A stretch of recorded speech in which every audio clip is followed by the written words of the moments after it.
Chhattisgarh Chamber of Commerce and industries के चुनाव का बिगुल बजा। जय व्यापार पैनल और एकता पैनल में होगा मुकाबला।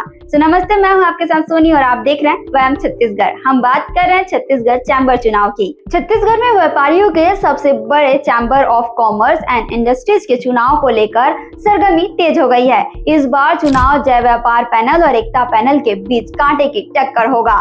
प्रदेश भर में 27,480 सदस्य अपने मताधिकार का उपयोग करेंगे और यह तय करेंगे कि चैम्बर का अगला अध्यक्ष, महासचिव और अन्य पदाधिकारी कौन होगा। चुनाव प्रक्रिया 14 अप्रैल से 4 मई 2025 के बीच पूरी की जाएगी। अब जान लेते हैं कि चैम्बर ऑफ कॉमर्स का चुनाव इतना अहम क्यों है। Chhattisgarh Chamber of Commerce and Industries प्रदेश के व्यापारियों और उद्यमियों का सबसे बड़ा संगठन है। यह संगठन सरकार के साथ मिलकर व्यापार और बिजनेस से जुड़े अहम फैसले लेता है।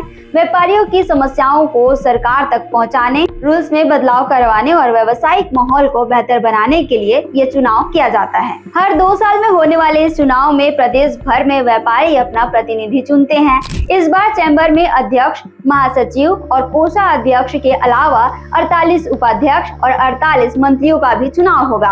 अब छत्तीसगढ़ चैम्बर चुनाव 2025 से जुड़ी बड़ी बातें जान लेते हैं। Chhattisgarh Chamber of Commerce and industries के इलेक्शन प्रोसेस शुरू हो चुकी है।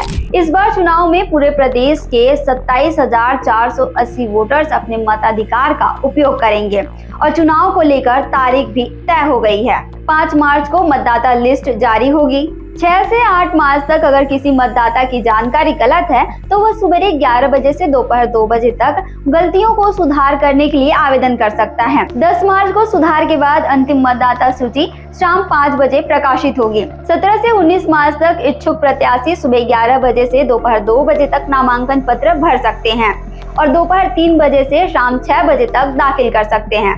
वहीं 20 मार्च को नामांकन दाखिल करने की लास्ट डेट है। 22 मार्च को सभी नामांकन पत्रों की जांच होगी और शाम 5 बजे लिस्ट जारी की जाएगी। 24 मार्च को विवाद पर सुनवाई सुबह 11 बजे से दोपहर 2 बजे तक होगी और शाम 4 बजे से 6 बजे तक इसका सॉल्यूशन किया जाएगा और 24 मार्च को ही वैध प्रत्याशियों की लास्ट लिस्ट जारी होगी। 26 मार्च को नामांकन वापस लेने की लास्ट डेट होगी और दोपहर 3 बजे से शाम 6 बजे तक प्रत्याशी नाम वापस ले सकते हैं। फिर 27 मार्च को लास्ट लिस्ट पब्लिकेशन शाम 6 बजे होगा।